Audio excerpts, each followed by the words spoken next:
And so, especially after moving to Harrisburg, PA, man, it was such a terrible time. Um, Oh, I mean, it's it is what it is. I'm not going to sugarcoat it. It was terrible. I hated it. yeah. Um, it wasn't until after high school. It wasn't until after high school, after I went through even like a couple years after high school, I would even say. It wasn't until maybe I was in maybe 19 or 20, and it was just like, all right, what's this about for real? Like God, like I told you, my pillow talk with God, like, all right, what's this about? Like, what is this for real? Yeah. And yes, it took me the time from I was 14, for those who are doing the math, until I was about 19 or 20. So it was a good 5 or 6 years before I was of me literally just being angry. Uh, it's just like, I don't want to do this. I don't know what we're doing this for. Um, I don't care to do this at all. I don't want to be in the church world, period. I honestly didn't. I didn't want to be in the church world. I cared about my family. That's one of the things I'm still such a very a- hardcore advocate about working with my family, which is why I'm actually glad we're doing this. I'm such a hardcore advocate about just like my family being good, like me helping, even if it's just me helping my family uh, pursue and achieve the things that God has in them. As far as what I can do, I can set everything up as far as media is concerned. If I don't know it, I'll figure it out. And I am a very quick learner when it comes to anything multimedia, because as far as I'm concerned, technology cannot tell me what I can and cannot do. And so that's pretty much been it. And even right now, I'm just on my journey of just like, hey, so God told me to do this. So and he hasn't steered me wrong yet. So it's just like Yeah. just like, all right, this was a good suggestion by you, God. I guess I could do this. Like You that's alright. it's just like, all right, you right. You Like alright. you really do have my best intentions at heart. Yeah. Like, okay, all right. You Yeah. actually looking out for me. All right, cool. Yeah. But Yeah. that's where it really started, especially like and for me, I mean, I had really like big self-esteem issues and different things like that at that time. So it was just like, okay, yeah, all right, let's just figure this out. It can't go any lower than this. So God, come on, what you got for me? Like that's basically the kind of talk that I had. Yeah. For me, I don't know. Like to follow in my parents' footsteps is not really a thing. Cause like I said, like my Yeah. like he plays the drums, he sings, he's very talented. He plays multiple instruments. He, all that stuff. And I'm not. My dad's an accountant. Like I'm not good at math. So like there's a lot of things that like pretty much all things my dad does, I'm not good at. So like the trend follow in my parents' footsteps, I don't think it's just not gonna happen. So the tug, just to, I don't know. So really, I guess I really haven't felt a tug to follow my parents' footsteps. However, the next question that ties into it is what caused you to accept or reject it? Which, if I did have that, I probably would have rejected it because, like we touched on way early in the video, just Mm. seeing like what our parents go through, like just the battles, like the knockout, drag out battles that they go through, like the hurt, like people Yeah. that they thought like was gonna ride for them and be Yeah. for them, like just switch on them, like Yeah. time away for your family, like we've talked about, just so much stuff that they just put through. Now, why would I want to put myself Right. through Why that would I want to go through all that? Like, nah, willingly? dude, what? Willingly, like why would I do that? Like that sounds. I don't listen. The thing about me is I don't like to set myself up for failure. Not that I'm saying I would fail, but like what I'm saying, like I just know if I know something's gonna be like hard or bad or anything like that, I'm just not gonna do it. So Yeah. Yeah. that's the thing for me. Like even if I did have that call, like I don't know if I would do it just because like just saying and just especially now as adults learning backstories and other things that they've gone through Yeah. and the things that we never knew. Like, why would I ever Yeah, willingly do this? especially since we've been going through this time of just like asking our parents, just like, what was it really like? Like, Yeah. what was y'all thinking? Like going to What were you thinking? what were That's you the big question. thinking? Like you guys did all this and you were starting families and different things Still like figuring that. yourselves out. Like Yeah. y'all were still going through y'all messes. Y'all were getting married, dealing with, you know, relationship battles Yeah. within the marriage, outside of just what's going on with the family. Like, Yeah. who Why? does this? Who Like, does this? Yeah, but and I will say, okay. not realizing like we're literally doing the same thing. Well, and I was gonna tell you that, but I will say though, the idea of working with my family very much excites me. Like, especially working with you, very much excites me because we're in the same Yeah. field. We have the same dreams and goals. So I feel like God can definitely do something like even with this show. Like, who knows where this could go? I don't know. Yeah. So like, I wouldn't say necessarily follow my parents' footsteps, but just seeing like what God could do with the gifts and talents that He gave us. You know what I'm saying? So Yeah. So I'm excited to see where this second generation, like So yeah, the second generation of the Star Trek green ministry / dynasty. Dynasty. It's, That's a big one right there. I don't know. This is Yeah. it's the green dynasty thing is about. Yeah. So what would you say you've learned about yourself as you've grown older and matured as a pastor's kid? Don't be a pastor. Don't do it. Do not. Don't do it. Don't do it. Don't do it. Do not Unless $1,000. Abort mission. And for me, I've definitely learned being. Oh my god. Let's see. Yeah, don't do it unless God really tells you. Unless God really tells you to do it, don't go looking for it. It's more than you think it. And I'm gonna touch on there's more in it that you think it is. It's not simply just getting up every Sunday, reading the Bible scriptures and then preaching on it and then going home and having a good day for the rest and being off for a week. Like there is a lot more. I don't understand people who go looking for it. I really don't. I don't understand people who are just like, oh, I want to go be I want to go be a No, you don't. Yes, and I don't think people don't realize. I remember one of our cousins was telling us that one of her friends like really wanted to be a pastor's wife, like that was her goal. And I'm like, why? No, you don't. No shade to pastor's wives, no shade. But why? I would never. Like, what? That sounds like I just know I couldn't do it. I even said, for me, God would have to trick me into it because otherwise I'm not doing it. I'm not doing it. He would literally have to trick me into it because I'm not doing it. Yeah, and I feel like people don't realize like church is, well, first of all, church is a business, right? So like everything that like all the difficulties that goes with starting a small business or maintaining a business or even growing your business or maintaining a large business, all those things still apply to the church. Yeah, 100%. You got to you can't just go out and be like, oh, I'm just going to, roll with these people and we're going to see what happens. Like, nah, go ahead and get your government documentation because they can shut you down if you ain't got it.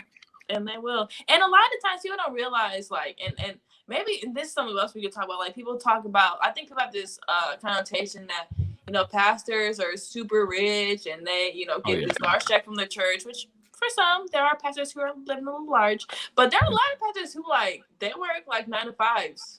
Yeah. Like regular 9 to 5s. And, and then they attend their church. Mom and dad we were just did lucky because we had our parents just happened to work at the church. So, what is it? When when Metro first started, mom and dad both had 95s. When they started, they did not take a paycheck for quite some time from the church, and which I don't think many people understood that that's what definitely happened. But my parents had 9 to 5, Monday to Friday. I can't even say weekends off because they didn't really have weekends off because they still had to, put sermons and stuff together, go down and rehearse and different things like that. So along with starting a church, they were working, and literally they would work Sunday to Saturday every week. Yeah. They did not have a day off. Their day off, there was no day off. When they slept. Let's just be honest. Just slept. They slept or they spent time with us. But besides that, there was no day off for them. Yeah. Yeah. So, you couldn't pay me to be a pastor? Yeah, that's what I'm saying. Like, if you want to be a pastor, you're really just asking, like, I don't want any more vacations. To struggle. I don't know. But I really don't want. If you're genuinely just like, I want to be a pastor, like you're literally asking for no more vacations. Yeah. Unless you're just trying to cheat people. Yeah. And just get that offering and then start pocketing money. But let's just not. I don't want to go there because then I'm probably fronting some people out right now. I'm weak. So what will you say you'll do differently than your parents? Like when you embark on your journey, whatever that looks like, what do you think you'll do differently? For me, I don't think I am doing anything differently. Mostly because, especially the different talks that I've had with mom and dad, the only thing they ever really did as far as anything that they do is they prayed and they asked God for guidance, because they never really knew what they were doing from one step to another, from one Sunday to another. It was just like all they did was fast, prayed, and kind of just like, God, where do I go from here? And so even in the season I am in my life, I'm just like, that's all I've really been doing.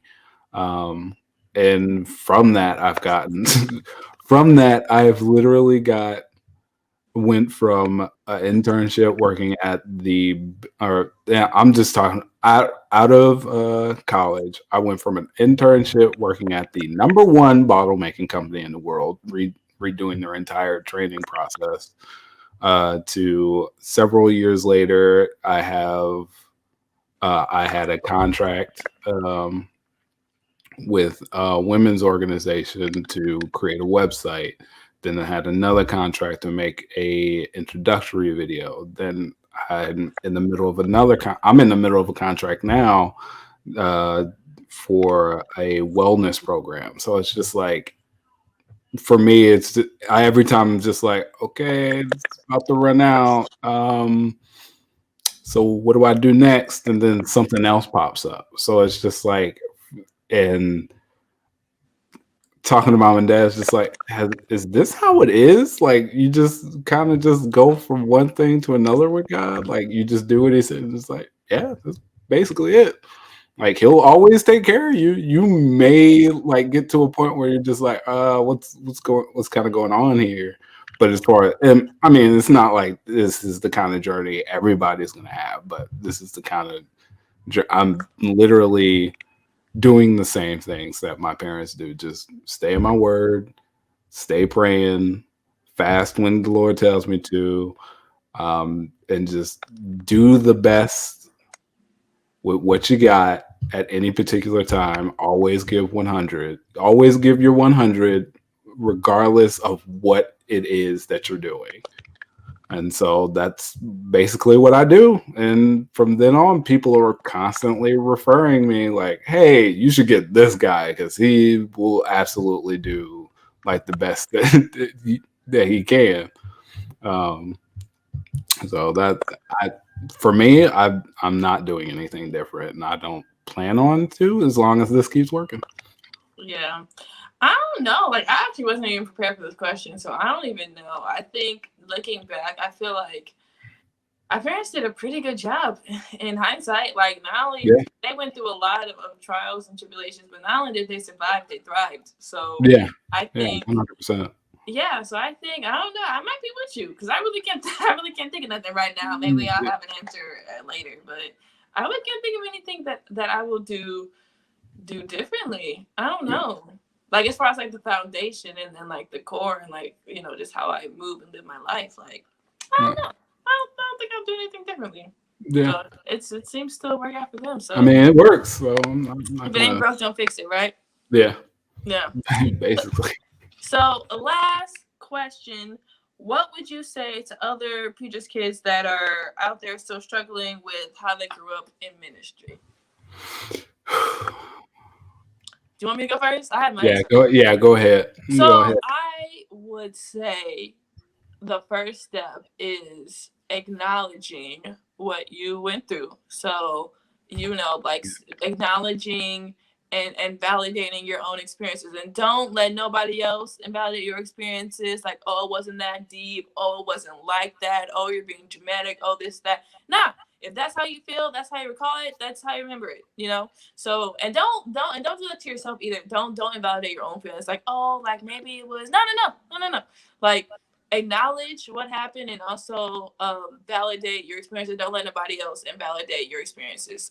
So if your childhood wasn't great growing up, like acknowledge that and because that's the first step to work through anything, is really acknowledging and validating your experiences. And even if like your whole childhood was fine, but like maybe there's a couple situations that are a little shady, acknowledge that and validate that, because the ultimate goal, I feel like, for anybody really is to make sure that your kids or like the next generation really doesn't go through what you went through negatively, or like you don't pass down any like generational curses or anything like that. And like the first step in doing that is to acknowledge it and to validate it.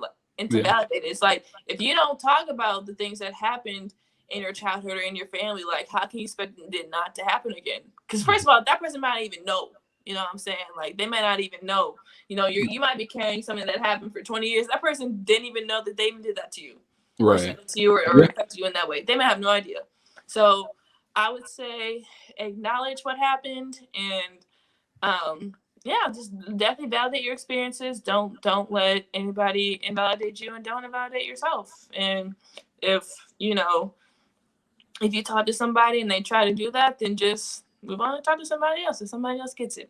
Yeah. So, yeah. I'll piggyback off of that, and I'll say one of the hardest things, and I can definitely say it. One of the hardest things I'm going to tell you to do, and is to forgive people. Still working on that. Yeah, that's a hard process. Like, forgive people. I understand, especially when people like they did you wrong. Like you definitely have to let them go.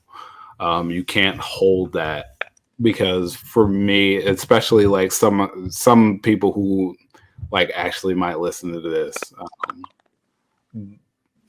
the thing that you're waiting for, like to kind of break through and different things like that, the only reason why it hasn't gone through is because you're holding on to certain people and situations that even like, especially when they done you wrong, like you have to let it go. That's what's blocking it.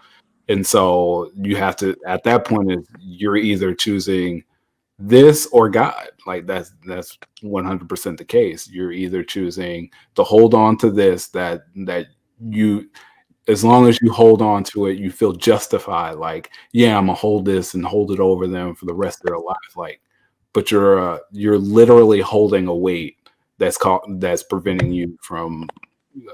In the best way I can describe it is, you're holding on a weight that's preventing you from flying. Like that's it. Yeah.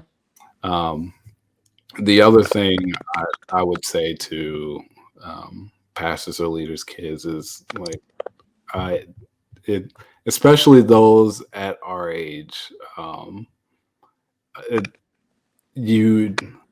know when it comes down to like some of your the parents that are just like, especially those who didn't go into it, and now your parents are upset with you and different things like that, but you know that God called you to something different. It's okay. It's all right.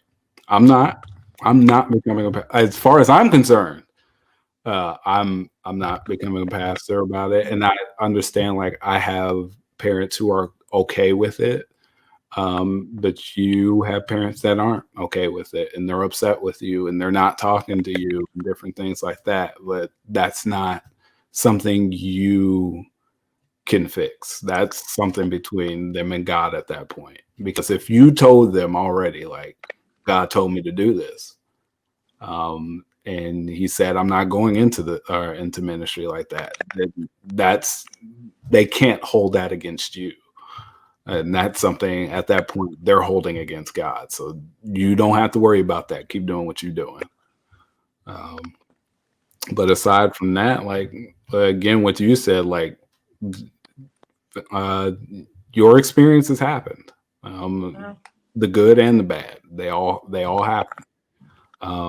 If you had a bad time growing up in church, don't let somebody, especially if it's your parents, just like, well, I gave you a good childhood, and you're just like, it wasn't though.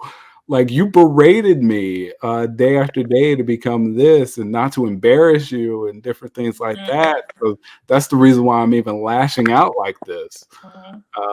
That's the reason why I've gone all the way to the other extreme, because I didn't want to be under this anymore. And that I get. That's even happened in the Green family. I mean, it's just like, what, like, I get it. I wanted to. Why do you think I was mad at God for, like 5 or 6 years? Like, it's okay that, like, yeah, it was bad.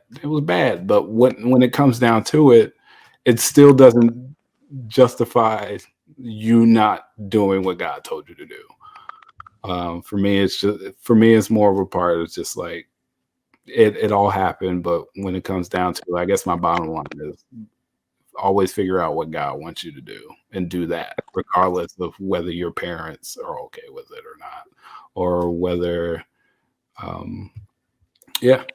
basically, that's it. Yeah. I almost went off into another tangent. But. Oh Lord, yeah. Well, that's our show for this time. Thank y'all for listening. Make sure you tune in to more episodes. We'll have more deep and awesome conversations with also lots of good topics. Like, we got a lot of good stuff cooking. This is not something we just decided to do on a Monday night. Okay, like, we actually have like a list of topics and a lot of things we want to do. Like we said, like, depending on the month and people's schedules, we'll probably have more of our cousins on here so they can give their perspective as well. So until then, thank you for listening. Make sure you have these conversations with your families. Because like we said, like, if you want to do things differently, you have to, like you said, acknowledge them. So definitely have these conversations. Until then, peace and blessings, y'all. I guess. Peace out.